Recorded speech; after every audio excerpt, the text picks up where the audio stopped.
So here's an example of just basic additive synthesis as it works in analog and in digital. So let's turn this up here. So we've got a sawtooth wave here. And this is actually built out of all of these sine waves here. 1, 2, 3, 4, 5, 6, 7, 8 of them. The first one in yellow here is the fundamental. And these are all partials, specifically overtones and harmonics in this case. So let's test something out here. Let's turn off all the overtones. Now we get just the sine wave at a frequency of 110 Hertz. And all of a sudden that tone sounds a lot different than we heard with the sawtooth wave. With the partials back, with them gone. I can switch it over to a square wave. Partials there, no partials. Let's try an inharmonic wave, no harmonics. Pretty cool sounding, no partials. So again, just this idea of being able to build complex sounds by stringing together or adding together all these oscillators. So let's try one other thing here. In the sawtooth wave, for example, I'll bring down all the partials and I'll slowly bring them up one at a time. Second partial, third,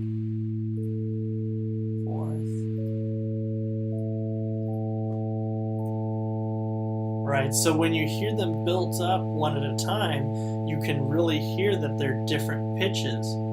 But when you just hear it at once, your brain really thinks that it's this complex timbre playing one pitch. Now notice here that we're attenuating the signal more and more as each partial moves up. So this is why we don't hear this highest partial as loud as we hear the lowest one. Okay, so that's it for this example. I'll just mention here this is a Max patch built by Bruce Hamilton. So let's stop this and we'll go on to another example. Alright, so a couple other examples here.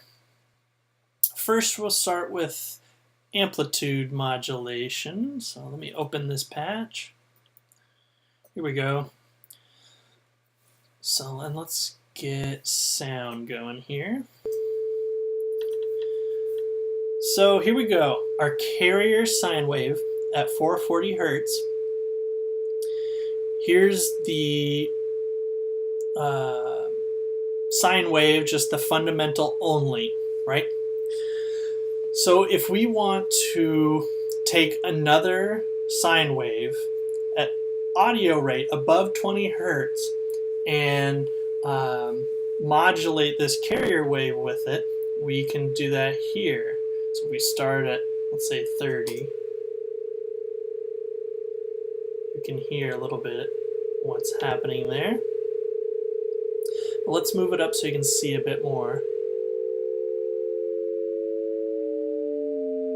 There you can see those side bands being produced. Let's jump this up a little bit. There we go. Maybe a little more. So now you can see these side bands. So this is amplitude modulation, right? A sine wave that modulates a carrier sine wave and produces two side bands. So we're really hearing three frequencies in this sound. If we go below audio rate down to a low frequency oscillator, down below 20 here, you start to get the tremolo effect we were talking about.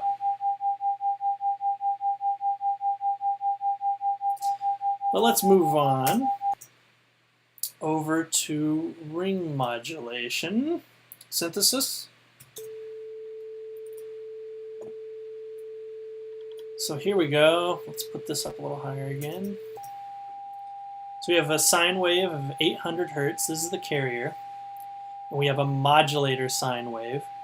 But as you recall, we block out the carrier signal and only get the sidebands when we're doing ring modulation.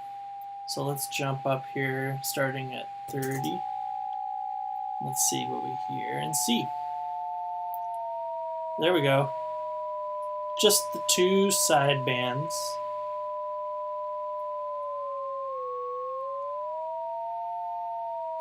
The carrier frequency is blocked out. So that's ring modulation synthesis.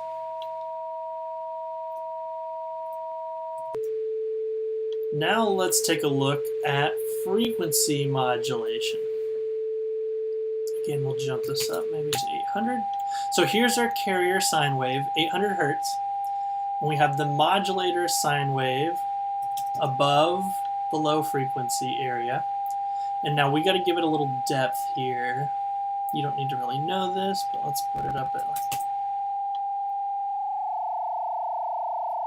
There we go, starting to get something. I'll slowly move this up. And notice how many sidebands we have now compared to the two that we had in amplitude modulation. So this can create some pretty complex sounds, waveforms, just through this process of creating all these sidebands. So this is the principle behind frequency modulation synthesis. Of course, if we were to bring this down to low frequency range, we get vibrato effect.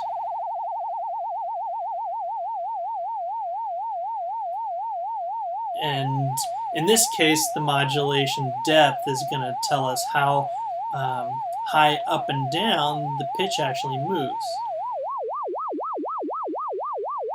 Higher range, or if I want to make it really small,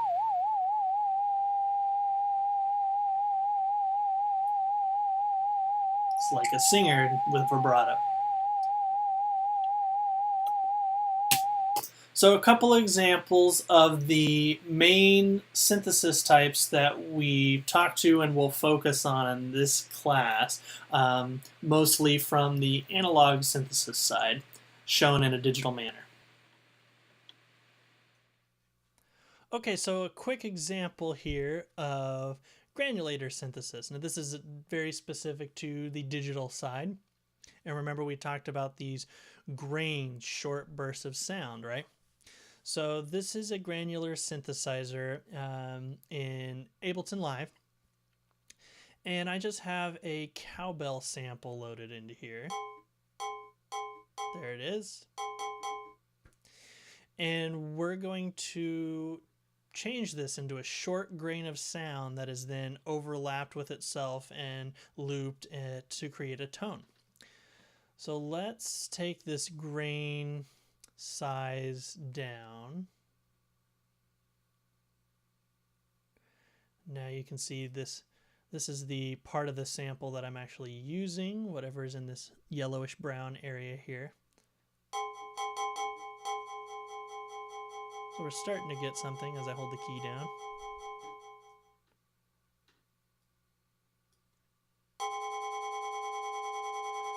A little crazier.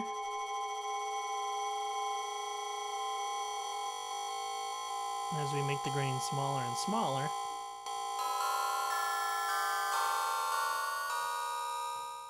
sounds get crazier and crazier.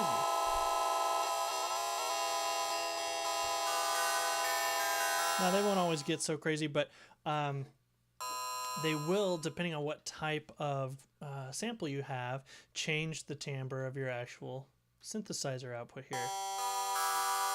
So as we get much smaller here,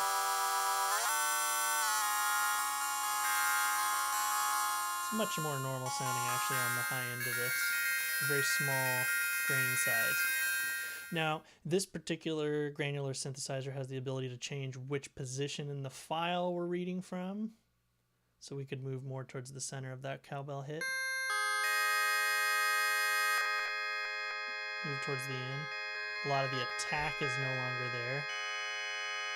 Almost sounds like an organ. So, of course, there's lots of other things we can do in here. I'm not going to get into that, but just a very quick demo of granular synthesis and what kind of sounds we might be able to get from that.